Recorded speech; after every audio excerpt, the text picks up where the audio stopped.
Moses and the sister Nephthys. Osiris was a very kind god who is married to his sister Isis, and their brother Set, the god of evil, was married to their sister Nephthys.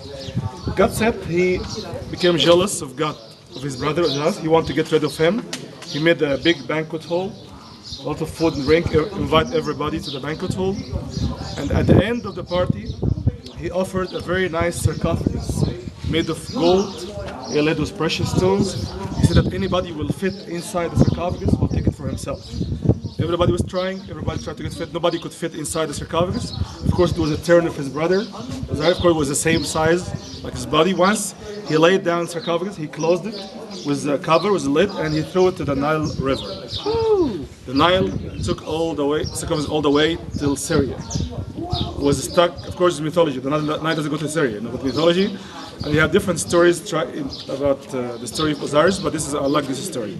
So the Nile took the body, the sarcophagus, all the way to Syria, was stuck inside the trunk of a tree in the garden of the palace of King of Syria.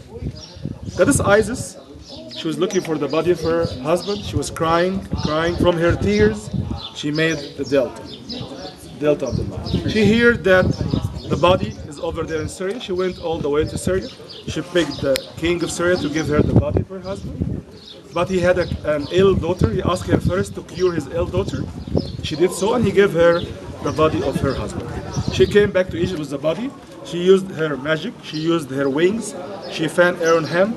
She gave life back to him.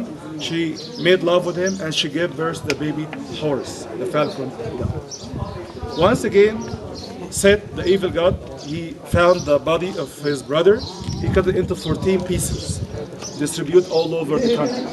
And he threw the 14th piece, the most important part of the man, he threw to the Nile River, was eaten by cat and fish. Once again, Isis was looking for the piece of the body of her husband. She left her baby in the care of goddess Hathor. So Hathor, according to mythology, she was his babysitter, not his wife. She used to play with him with a cymbal, the rattle, the sistrum. But in here, she is his wife. Anyway, she went to look for the body of her husband. She found only 13 pieces. She could not find the 14th piece. She couldn't give life back to him. From that time, God Osiris, he became the god of dead people. Horus, the baby, and when he grew up, he wanted revenge for his father from his uncle. He was engaged in a battle against his uncle. During the battle, he lost his eye, the famous eye of Horus, or called the eye of protection. But at the end of the war, he could kill his uncle and revenge for his father. It means that always good should win at the end. The story of good and bad. You like the story? Why I'm telling you the story here? Because it's shown on the wall here. I mean, the sacred animal of God Set was the hippopotamus. So all the scenes here on the wall showing the king and Horus, the son of Osiris. The king and Horus the same. They are harpooning and killing the hippo. Means that they are getting rid of the evil in the afterlife, because this representing Set, representing the evil. If you keep going along the wall, you find that the hippo is getting bigger and bigger. Means that the evil is getting more and more, but still under the control of the kind God, of the good God. You find always, even when getting bigger, it's still chained. You find he has a chain. He is chaining his legs. It's still under the control of it. Even at the end of the scene, you find this big one, and the God is standing on the top of the hippo, and it's still under the control. So the evil is more, but still under the control of the good and kind God. This will be the last thing we're going to see in the temple here. We keep going this way. This will be the way out.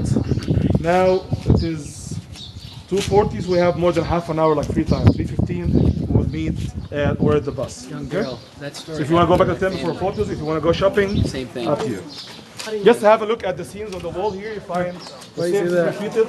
I'm kind of like Horus. Killing the I'm like Horus. Like the guy from No One Sleeps in Alexandria.